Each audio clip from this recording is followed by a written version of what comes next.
আল্লাহকে না চিনে আল্লাহর বন্দিগি ছেড়ে দিলে চালাক হয় না। আমাদের দেশে বাটফারে কয় চালাক, না না বাটফার তো বাটফারে না, চালাক হবে কেন? কথা বোঝেন নাই? ওই 3টা কমলা ফসা দিয়া হাতে 1 ডজন বেচ চালায়, কয় হেতে মাশাআল্লাহ চালাক। কি চালায়? তো সিটারে না। কথা বুঝছেন নি আমার? সিটার তো সিটার, হেরে চালাক বলবেন কেন? হয়তো বাটপার। 100 গ্রাম কম দিয়া গোস্ত 1 কেজি বেচ চালাইছে, এ চালাক। এটা চালাক হবে কেন? এ তো বাট পারে না, এ তো ধোঁকাবাজ, এ তো প্রতারক, এ মিথ্যা বলে, কাস্টমারকে ঠকায়, ওজনে কম দেয়। তো এ কি চালাক? না, এটা চালাক না বাপ। বাটপার চালাক হয় না, সিটার চালাক হয় না, হারামখোর চালাক হয় না। সে নিজের পায়ে নিজেই কুড়াল মারছে। এজন্য আল্লাহ কোরআনে বলছে, ওমা ইয়াখদাউনা ইল্লা আনফুসাহুম ওমা ইয়াশউরুন। আরে নাফরমান বান্দা, নিজেই নিজেকে ধোঁকা দিচ্ছ, আসলে তুমি বুঝতেছ না। তুমি মনে করছো তুমি খুব চালাক। অনেক ছেলে তোমরা আসো, তোমরা মনে করো 1 ওয়াক্ত নামাজ পড়তে হয় না, কেউ তোমারে কিছু কয় না, মাতেও না, তোমার মায়ও তোমার আর কিছু কয় না, বাবাও বলে না, এলাকার কেউ তোমারে বলে না। বাহ, তুমি সারাক্ষণ চুল ঘুরাইতেছ, চুল আশ্রাইতেছ, প্যান্ট পিনতেছ, মোবাইল টিপতেছ, সারা রাত উলঙ্গ ছবি দেখতেছ, বন্ধুদের সাথে আড্ডা দিতেছ। বাবা, তুমি মনে করছো তুমি কি বুদ্ধিমান। না রে বন্ধু, আল্লাহ পাক, এটা হাদিসে আছে, কোন ব্যক্তি নাফরমানি করতে করতে আল্লাহ যখন তার থেকে আল্লাহর রহমতের নজর সরায় ফেলে, তখন তারে আর কেউ পছন্দ করে না। গোটা সৃষ্টি তার উপরে লানত দেয়। হ্যাঁ হ্যাঁ, আমি এটা প্রায় বলি, এটা অনেক বড় পেরেশানি যে একটা মুসলমানের বাচ্চা, তারে এখন আর কেউ ডাকে না, কেউ কিছু করে, আপন মা তারে বলে না, আপন বাপ বলে না। মুসলমানের ঘরে থাইকা সে একটা দিনও ফজরের নামাজ পড়ে না, কেউ তার এটা নিয়ে মাথা ব্যথা নাই, কারো কোনো এটা নিয়ে কোনো চিন্তা নাই। তোর রূপে খোদার গজব পড়ছে মূলত, এই জন্য কেউ বলে না। তোর উপরে আল্লাহর লানত পড়ছে, লানত লানত, এই জন্য কেউ বলে না। এটা কোরআন শরীফে আছে। ইবলিসকে আল্লাহ বলছে, ইবলিস তুই সেজদা দিলি না, ওয়া ইন্না আলাইকাল লানাতা ইলা ইয়াউমিদ্দিন। আপনি জিজ্ঞাসা করেন কোন আলেম, কোরআন শরীফের আয়াত, আল্লাহ বলছে ইবলিস সেজদা দিলি না, আজকের থেকে কিয়ামত পর্যন্ত তোর উপরে আমি আল্লাহর লানত। বিশ্বাস করেন ভাই, কেন তোমারে কেউ ডাকে না? তুমি মুসলমানের ঘরে জন্ম নেও নাই, তোমার আখিরাত এভাবে তোমারে ছেড়ে দিল। আমি তো অনেক সময় বলি, আমার বড় ভাই আলহাজ হযরত মাওলানা মাহবুবুর রহমান আশরাফি ভাই, আমার একদিনে ছাত্র জীবনে আমার ভাই একবার চুল কাটতে গিয়ে 3বার চুল কাটাইছে আমার। শুধুমাত্র সামনে পিছনে একটু 19-20 হয়েছে চুল কাটতে, আবার যাও সেলুন, আবার যাও, 3বারের পরে হ্যাঁ, এটা আমার সৌভাগ্য যে ভাই আমার দিকে নজর রাখছে। ঘরের বারান্দায়, বাসার বারান্দায় পিড়ি দিয়া, না জানি ছোট্ট মোড়া দিয়া বইছি, মা আমারে ভিতরে থেকে হঠাৎ একটু পরে ডাক দিয়া কইতেছে, আনিস ভিতরে এলাও। আমি বাইসা করলাম, মা কি হইছে? ওই বাসার কাজের মেয়ে তোমার দিকে তাকায় রয়েছে, মায় দেখছে, মা আমার নজর রাখছে। এই তো আমার জিন্দগির সৌভাগ্য। আমরা 5 ভাই 3 বোনকে মা প্রতিদিন ওই স্কুলের ঘন্টা ফেটে যেই বেল, যেটা দিয়ে আমরা টুংটুং বাইরায়, এইটা দিয়ে আমাদের রুমের সামনে গিয়া মা আজীবন মারে দেখছি। ফজরের নামাজের সময় মা এটা এমনি টুংটুং টুংটুং টুং করে বাড়ি দিত, যতক্ষণ আমরা ঘুম থেকে উঠে দরজা না খুলতাম। আমার যখন 2টা বাচ্চা হয়েছে, তখন আমার বিবি আছে, আমার সন্তান আছে, আমি ওয়াজ মাহফিলে বয়ান করি, তখনও মা আমার এই বেল ফিরে ফজরের নামাজের সময় উঠেছে, একদিনও ছেড়ে দেয় নাই। ছোট আমার ছাত্র জীবনে আমরা মনে আছে, মারে কত সময় কইতাম, মা উঠছি, ওইটা ফিডন বন্ধ করেন, উঠছি মা, হ্যাঁ মা কইতো না, ফুট হইছে না, এটা হঠাৎ থেকে উঠছি, লাইট জ্বালাও, দুয়ার খোলো। ভাইয়া এটা ভাইবা দেখো ছেলেরা, এই যে কয়জন ছেলে উঠছে, কেউ তোমারে ডাকে না, কারণটা কি বাবা? সারাটা দিন তুমি মোবাইল টিপো, সারা রাত উলঙ্গ ছবি দেখো, আয় হায় রে হাইওয়ান, তোরে কেউ ডাকে না কেন? তোরে নিয়ে কেউ ভাবে না কেন? কি মুসিবত তোমার উপরে আসছে তুমি জানো না তো? এই জন্য বাপ কোরআনুল কারীমে আল্লাহ বলছেন কুলু ওয়া তামাত্তাউ কালিলান ইন্নাকুম মুজরিমুন, বান্দা কিছু সময়ের জন্য দুনিয়া খাও, ভোগ করো, শুধু মনে রাখো তুমি নাফরমান। খাইতে দিচ্ছি আমি, অসুবিধা নাই, কোরআন শরীফের আয়াত। সকালে নাস্তা খাইতে বসছো, আল্লাহ বলে বান্দা খাও, অসুবিধা নাই, আটকাইতাম না, শুধু মনে রাখো ফজরের নামাজ পড়ো নাই। রাত 10টা বাজে খাইতে বসছো, নাফরমান বেঈমান, আল্লাহ ডাক দিয়ে বলে ঠিক আছে খাও, খাইতে আমি বাধা দেব না, খানা আমি কুত্তারেও খাওয়াই। হ্যাঁ, আরে নাফরমান খানা কুত্তারেও খাওয়ায়, কুত্তারেও খাওয়ায়। কুত্তাও ঘুমায়, কুত্তাও পেশাব পায়খানা করে, কুত্তারও বাচ্চা কাচ্চা হয়, যৌন চাহিদা কুত্তারও পূরণ হয়। এটা আশ্চর্য কিছু না। বাদ কতটি খানার নাম জিন্দিগি, মা বাপ কুত্তে পাইলে আর ফুর্তি করতে পারলে এটা জীবন না বাপ। আল্লাহ বলছে খাও, কোনো অসুবিধা নাই, আমি জন্তু জানোয়াররাও খাওয়াই, তোমারে খাওয়াইতাম না। খা, শুধু এদ্দুর মনে রাখবা ইন্নাকুম মুজরিমুন, তুমি পাপী। বিল্ডিং করছো করো, কোনো সমস্যা নেই, হতো এটা। আল্লাহ বলে ঘুমা হও, শুধু খেয়াল রাখবা যে সুদের টাকা, কিস্তির টাকা, লোনের টাকা, বাটফারির টাকা, এ কথাটা শুধু মনে রাখ, পরে বুঝইব। হ্যাঁ পরে হিসাবে অন ভাত খাও, বাতের লাগে আটকাইতাম না আমি, দুনিয়া আমি সবাইকে ভোগ করতে দিই।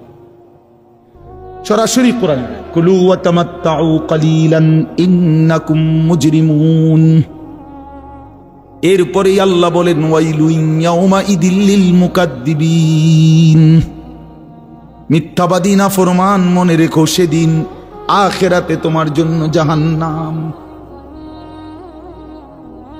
ওয়াদারনি ওয়াল মুকাদ্দিবিনা উলিন নি'মাতি ওয়া মাহহিলহুম কালিলা। আল্লাহ বলে আমার নাফরমান বান্দাকে কিছু সময়ের জন্য দুনিয়া খাইতে দাও, শুধু তারে বলে রাখো ইন্না লাদাইনা আনকালাও ওয়া জাহিমা, আমি তার জন্য আখিরাতে রেডি রাখছি আগুনের শিকল আর জ্বলন্ত আগুন, ওটা তারে বলে দিও। আল্লাহ বলেন ইন্না আ'তাদনা লিল কাফিরিনা সালাসিলা ওয়া আগলালান ওয়া সাঈরা, সমস্ত নাফরমান বেঈমানের জন্য আমি প্রস্তুত করে রেখেছি আগুনের শিকল, আগুনের বেড়ি এবং জাহান্নামের আগুন। শিকল দিয়ে বাঁধিবে, কোরআনুল কারীমের মধ্যে আছে 70 হাত লম্বা শিকল, 70 জিরাআ, 70 হাত লম্বা শিকল। আর বেড়ি দিয়ে বা বেড়ি বাঁধিবে। বেড়ি বান কি, ওই এখন আমি আর আমার মাওলানা গাড়িতে বসে বসে এটা মুজাকারা আলোচনা করতেছিলাম। হাসরের ময়দানে নাফরমান পাপীকে বন্ধু, সূরা ইয়াসিনের মধ্যে আল্লাহ বলছে ইন্না জাআলনা ফি আ'নাকিহিম আগলালান ফাহিয়া ইলাল আযকানি ফাহুম মুকমাহুন। আল্লাহ বলে নাফরমান মনে রেখো হাসরের ময়দানে আমি আল্লাহ এইভাবে ঘাড়ের মধ্যে 2 হাত এইভাবে ফেরেশতা বান দিবে, এই থুতনির নিচে দিয়া হাত রাখবে, ফলে চেহারাটা উপরের দিকে উঠে যাবে, আর কোনোদিন নাফরমান চোখটাও নিচের দিকে নামাইতে পারবে না। কি ভাবছো বন্ধু তুমি চালাক, আমি বেকুব? আমরা যারা নামাজ পড়ি আমরা বুঝি বোকা? কি মনে করছো আমরা যারা শুধুমাত্র মসজিদের ইমাম আসতে 10,000 টাকা বেতন দিয়া খোদার 12টা মাস চলে, বেকুব এই জন্য না? তুমি চালাক। তুমি ভাত খাইয়া বড় হইলে, আমরা কি সিরা খাইয়া বড় হইছি নাকি? বুঝবো না কেন? কথা বলেন না। দুনিয়া না বুঝার কি আছে? কেমনে সুদে টাকা লাগাইতে হয় আমরা বুঝি না, না বুঝার কি? ওই আখিরাত আল্লাহ বলেন আমি বেড়ির মতো বাঁধ দেব এইভাবে।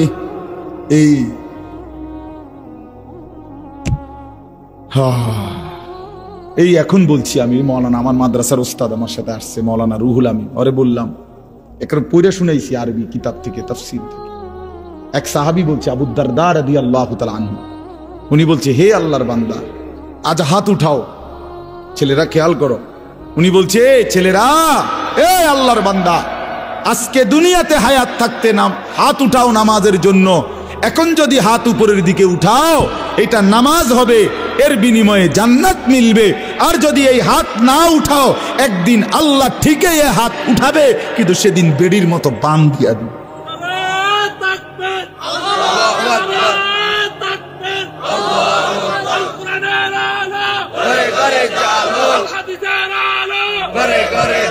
বোঝো নাই বন্ধু? হাত তোমার উঠাইতো, হাতিটা উঠা। এখন তো এমনি সুন্দর নামাজের জন্য উঠাইলা, হইলে উঠাইলা না বেঈমান, মনে রাখো হাত উঠাবে একদিন। এই হাত তুলতে হবে একদিন, কিন্তু সেদিন তোমারে তুল্লা ঘাড়ের সাথে বান দিয়ে দেবে। এই জন্য দোস্ত আমার, বন্ধু আমার, জিন্দেগি নষ্ট না করি। আমার হায়াত আমার, আপনার হায়াত আপনার, ছেলেরা তোমাদের হায়াত তোমার। না তুমি আমার, না আমি তোমার, তুমি তোমার। প্রত্যেকে প্রত্যেকে বাপের নাম ভাঙ্গাইলে হবে না, দাদার নাম ভাঙ্গাইলে হবে না।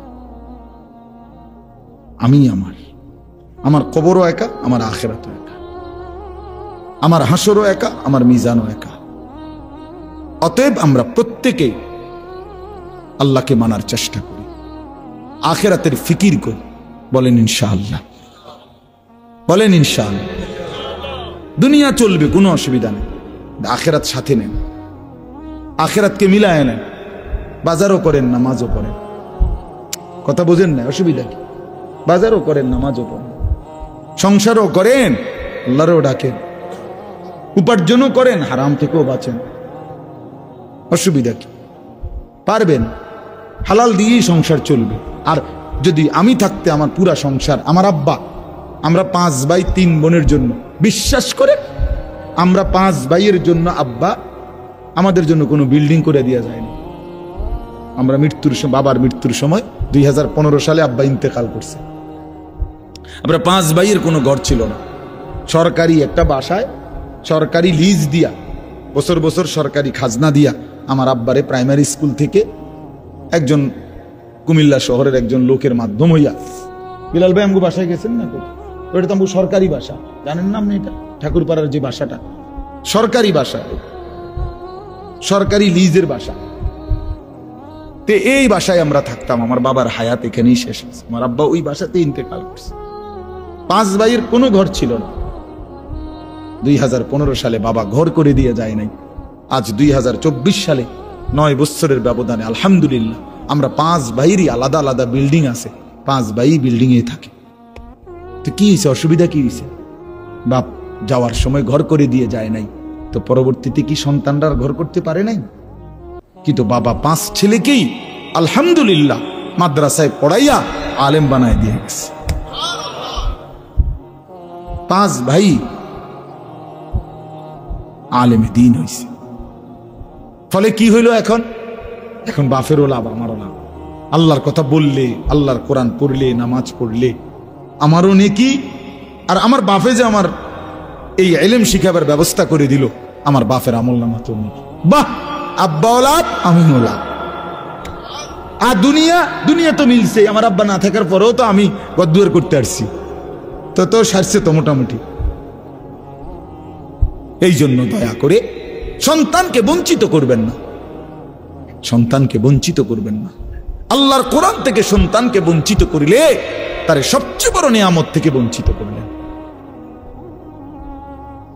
আল্লাহর রসুলের হাদিস থেকে বঞ্চিত করবেন না।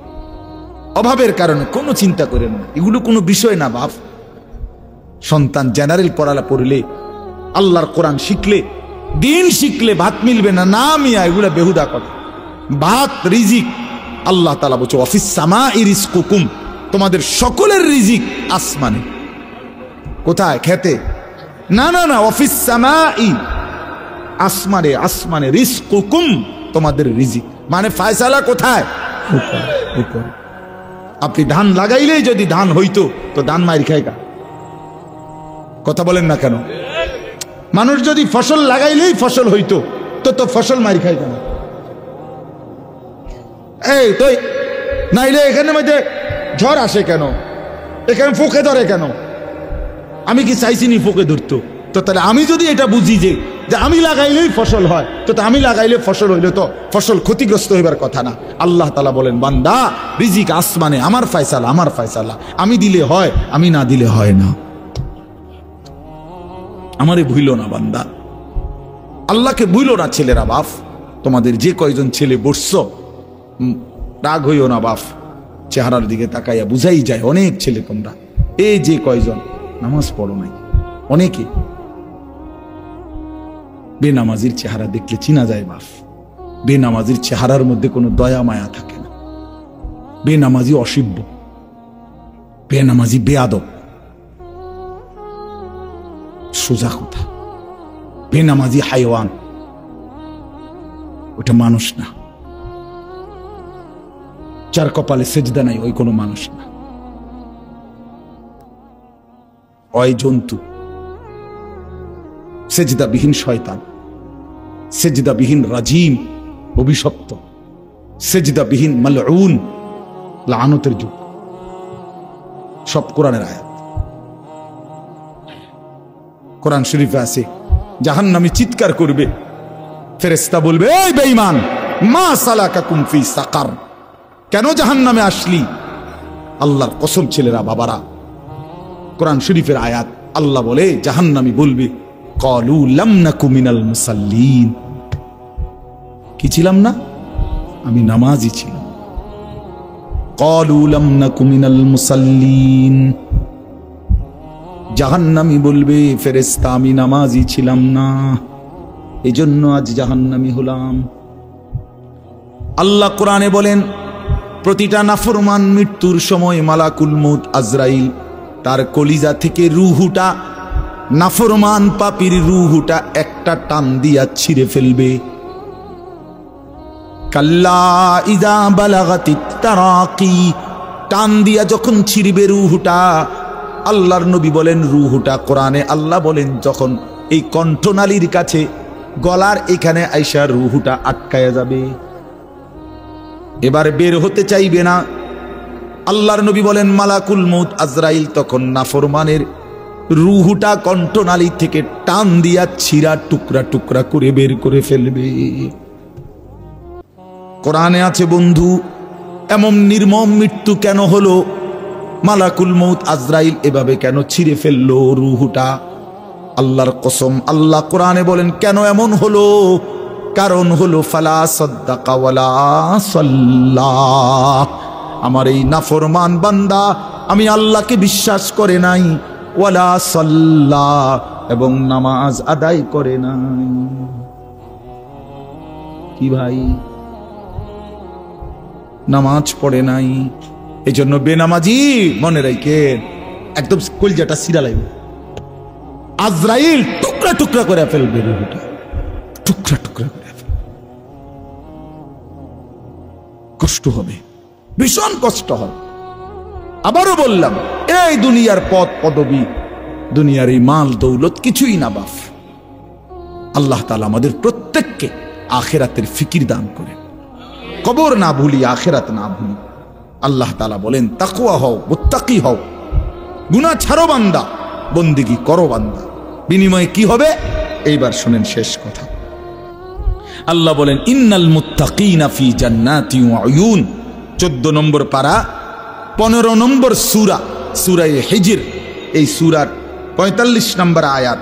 আল্লাহ বলেন নিশ্চয়ই আমার যে বান্দারা দুনিয়াতে মুত্তাকি হিসাবে প্রমাণিত হবে, গুনাহ ছাড়বে, নেক আমল করবে, আমি ওয়াদা দিলাম তাদেরকে আখিরাতে ফি জান্নাতি ওয়া উয়ুন, আমার জান্নাতেই থাকতে দেব, এবং ঝর্ণা ধারা বেষ্টিত নহরের মধ্যে, ঝর্ণা ধারার মধ্যেই থাকতে দেব, ঝর্ণা বেষ্টিত জান্নাতে থাকতে দেব। 4টা ঝর্ণা আমার বান্দার জন্য জান্নাতে 24 ঘন্টা থাকবে। একটা হলো দুধের ঝর্ণা, মধুর ঝর্ণা, মদের ঝর্ণা, পানির ঝর্ণা। দুধের নদী, মধুর নদী, মদের নদী, পানির নদী, এই 4টা নদী, 4টা নহর, 4টা ঝর্ণা বান্দার জন্য। মুত্তাকি বান্দা গুনাহমুক্ত জীবন, বন্দিগিওয়ালা জীবন পালন করেছে, তার জন্য আমি জান্নাতে 24 ঘন্টা তার সাথে দেব। সুবহানাল্লাহ। মানে হইল তাফসীরের মধ্যে লিখছে, মানে এমনি তো মনে করেন একটা উদাহরণ যে এই জায়গাটা আমরা জান্নাত, আমরা যেমন যেমন বইছি মনে করেন জান্নাত, তো এই কোণার মধ্যে 4টা ট্যাপ, এখানে বলছে যে 24 ঘন্টা দুধ মধু মদ পানি আছে, কোনো টেনশন করবা না, যা লাগে যখন লাগে যতক্ষণ লাগে নেও, মনে করেন অনুমতি দিল যা। কিন্তু এখন প্রশ্ন হলো ওই পিছনে যারা বইছে এই মাতা, তারা যদি এখান থেকে আইসা এই দুধ মধু মদ জান্নাতের খাইতে যায়, তো এবারটা তো আইতে হবে, বুঝেন নাই? ওই থেকে হাইটে আসতে হবে না এনে, তো হাইটে আসলে তো কষ্ট হবে। তো হে যদি কয় আল্লাহ যদি হাইটটা এদূর আইয়ে যান এটি খাওয়ান লাগে, তো জান্নাতে আইলাম, তো আমরা তো আমার এই কষ্টই দিলেন, বুঝছেন? এই জন্য তাফসীরের মধ্যে লিখছে জান্নাতি বান্দা দাঁড়িয়ে বসে শুয়ে হাঁটতে চলতে যখন যে অবস্থায় থাকবে তার পাশে এই 4টা ঝর্ণা 24 ঘন্টা বইতে থাকবে। তুমি হাঁটবা না, তোমার লগে থাকবে। দুধের নদী, মধুর নদী, মদের নদী, পানির নদী। জান্নাতের শরাব এতটা শরাব দামি যে আল্লাহ তাআলা বলেন ওয়াসাকাহুম রাব্বুহুম শারাবান তাহুরা, জান্নাতের শরাব আমার বান্দাকে আমি আল্লাহ নিজে পান করাবো। হ্যাঁ, আলহামদুলিল্লাহ। ফেরেশতারা বলবে উদখুলুহা বিসালামিন আমিনিন, হে আল্লাহর বান্দা ওয়েলকাম, আসো, চির শান্তি এবং চির নিরাপত্তার মধ্যে প্রবেশ করো। জান্নাতে ঢোকো, আর কোনোদিন অশান্তি পাবা না, আর কোনোদিন নিরাপত্তাহীনতায়, কোনো দুশ্চিন্তায়, কোনো ভয় আতঙ্কে আর কোনোদিন থাকবে। চির শান্তি চির নিরাপত্তার মধ্যে প্রবেশ করো। এরপরে আল্লাহ বলেন ওয়া নাযা'না মা ফি সুদুরিহিম মিন গিল্লিন ইখওয়ানা। বাহ, আল্লাহ তাআলা বলেন আমার কোটি কোটি জান্নাতি বান্দা প্রত্যেকেই যখন জান্নাতে ঢুকবে, ঢুকবার মুহূর্তেই, জান্নাতে ঢুকবার আগে আগেই আমি আল্লাহ আমার সমস্ত বান্দার দিল থেকে হিংসা, বিদ্বেষ, রাগ, ক্রোধ এগুলো খুলে ফেলে দেব, আকার বাহির করে দেব। যাও ভিতরে আরামসে, এবার আর কোনো ভিড়াভিড়ি নেই। চেয়ার লইয়া, টুর লইয়া, খাট লইয়া, ফানি লইয়া, গ্লাস লইয়া, চামিচ লইয়া কোনো কাজ নেই। কাজ যেটা দিয়ে করবো এটাই তো ভিতরে নাই, বুঝেন নাই কথাটা? ঝামেলা করবো যে এটা দিয়ে, ওইটাই তো ভিতরের থেকে খুলে দিচ্ছে আল্লাহ। হিংসা করবে কীর্তি, তুই থাকবি রে বেটা, কয়টা রুম দরকার কীর্তি বেটা। পুরা জান্নাত তো সর্বনিম্ন সবচেয়ে ছোট বেটা, সবচেয়ে ছোট জান্নাত যাকে দিবে নবীজি বলছে তাকে 10টা দুনিয়া বরাবর জান্নাত দিবে, 10টা দুনিয়া বরাবর। বলেন আলহামদুলিল্লাহ। তো আল্লাহ তাআলা বলেন ইখওয়ানান, আমার সমস্ত বান্দা ভাই ভাই হয়ে যাবে। কি হয়ে যাবে বলেন? ভাই ভাই। সমস্ত রাগ, ক্রোধ, হিংসা, বিদ্বেষ আমি দূর করে দেব কলিজা থেকে, আর ফলে তারা কি হয়ে যাবে? ভাই ভাই হয়ে যাবে। আলা সুরুরিন মুতাকাবিলিন, এটা আরো সুন্দর আরেকটা বিষয়। এই যে মনে করেন আপনারা এখানে বসছেন, এখন যেমনে বসছেন, এটা হলো একজনের পিছে আরেকজন, ঠিক না? কথা বলেন না কেন? তো মনে করেন এটা জান্নাত, এই কদ্দুর জায়গা পুরা জান্নাত, পুরাটা সেন্ট্রাল এসি, কোনো দিকে কোনো অসুবিধা নাই। কিন্তু বাকি আমগরে এমনি যদি বসায় তাহলে এখানে একটা অসুবিধা আছে। অসুবিধা হইলো ঠিক আছে সব কিছু ঠিক বরাবর, কিন্তু আমি তো ফিসে, বোঝেন নাই কথা? আমি বইছি তো ফিসে, মানে একজনের পরে উনি ফিসে পড়ে গেছে না, হোক না জান্নাত হোক, ঠিক আছে, ফ্যান ঠিক আছে, এসিও ঠিক আছে, কিন্তু আমি পড়ে তো গেছি ফিসে। তো এইটাও তো একটা মনের কষ্ট। আল্লাহ তাআলা বলেন না বান্দা, আলা সুরুরিম মুতাকাবিলিন, আমার কোটি কোটি জান্নাতি বান্দা হাঁটতে চলতে উঠতে বসতে যেখানেই থাকুক 24 ঘন্টা তারা পরস্পর মুখোমুখি থাকবে, কেউ কারো পিছনে পড়বে, পিছনে পড়ার সিস্টেম। যদি বলেন তো এত জান্নাতি মুখোমুখি একসাথে কেমনে থাকবে, তা এটা তো আমারও কথা। আমরা দুজনে একসাথে নিয়ত করি যে ইনশাল্লাহ দুজন জান্নাতি হব, তো আপনি আমারে দেখাইবেন, আমি আমারে দেখাবো, বুঝেন না? কেমনে হইব সিস্টেমটা, তো ওইনে গেলেই বুঝবেন, এটা দেখলেই তো আপনি বুঝে লাগবে যে এই যে রুম। তো চলেন নিয়ত করি আল্লাহ যেন আমারও জান্নাতি বানায়, আপনাদেরকেও জান্নাতি বানায়। তাইলে তো আমরা সচক্ষে দেখমু সবাই মুখোমুখি বইল কেমনে আর 4টা জন্না আছে কেমনে। বুঝেন না? জান্নাতের আশা করা চাই। জান্নাত আমাদের জন্য, মুমিনের জন্য আল্লাহ তাআলা দেওয়ার জন্য বানাইছে, না দেওয়ার জন্য বানায় নাই। কথা বুঝছেন কিনা বলেন? তাহলে অতএব আল্লাহ তাআলা বলেন আমি রব্বুল আলামিন সমস্ত জান্নাতি বান্দা মুখোমুখি থাকবে, ভাই ভাই হয়ে থাকবে এবং নিরাপত্তা আর চির শান্তির মধ্যে থাকবে। লা ইয়ামাসসুহুম ফিহা নাসাবুন। আরো বৈশিষ্ট্য আল্লাহ বলেন আমার জান্নাতি বান্দা লক্ষ কোটি বছরেও কোনোদিন সুখের মধ্যে থাইকাও ক্লান্ত হবে না। মানুষের একটা বিষয়, কিন্তু মানুষ দুঃখে কষ্টে যেরকম পরিশ্রমে ক্লান্ত হয়, সুখেও ক্লান্ত হয়। দুনিয়াতে আসতে আসতেও কাহিল হয়ে গেছে, আর ভাল লাগে না। বুঝেন নাই কথাটা?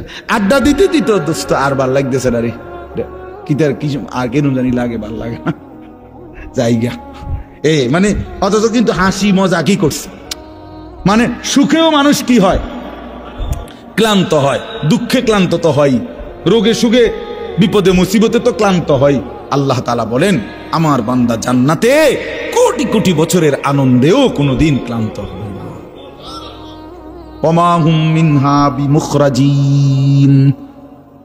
এর উপরে আল্লাহ তাআলা বলেন আমার বান্দাকে কোটি কোটি বছরে কোনোদিন 1 সেকেন্ডের জন্য জান্নাত থেকে বের করা হবে না।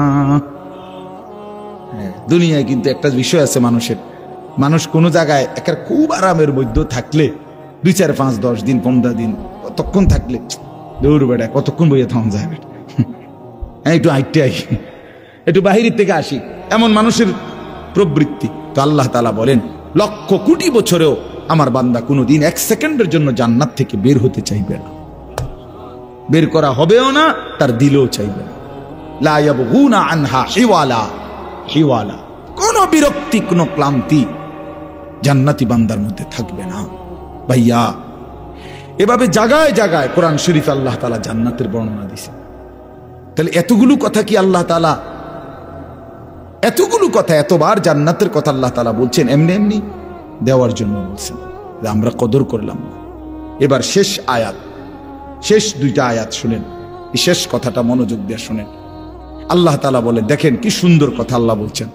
এই যে জান্নাতের বর্ণনা আমি দিলাম, আল্লাহ বলতেছেন আমি যে নবী জান্নাতের এমন সুন্দর বর্ণনা দিলাম, এখন যদি আমার কোনো বান্দার দিলে আগ্রহ হয় আর এই আসলে তো এমন সুন্দর জান্নাতে যাওয়া দরকার, কিন্তু হুজুর বিশ্বাস করে আমার তো গুনাহ অনেক বেশি, আমি যেই পরিমাণ হুজুর বাটফারি সিটারি করছি, মিথ্যা বলছি, আমার যেই লম্বা সময় গুনাহ করছি, এত গুনাহ নিয়ে আমি জান্নাতে তো যাইতে পারতাম না। এই আল্লাহ তাআলা তখন বলে নাব্বি ইবাদি আন্নী আনাল গফুরুর রহিম। বন্ধু জান্নাতের এই মজার বর্ণনা শুইনা আমার কোন গুনাহগার নাফরমান বান্দার দিলের মধ্যে যদি আগ্রহ জাগে, ওরে বইলেন আপনি যে সে যেন গুনাহ ছেড়ে দিয়ে তওবা করে আমার কাছে আসে, আমি ওয়াদা দিলাম আনাল গফুরুর রহিম, আমি খুব বেশি ক্ষমাশীল দয়াবান, আমি সব মাফ করে দেব। ওরে আইতে বই ও যেন ফিরে না যায় আমি মালিকের কাছ থেকে। নাব্বি ইবাদি আন্নী আনাল গফুরুর রহিম। আল্লাহ বলেন বন্ধু আমার সমস্ত বান্দাকে বলে দিয়েন আমি আল্লাহ খুব বেশি ক্ষমাশীল, খুব বেশি দয়াবান।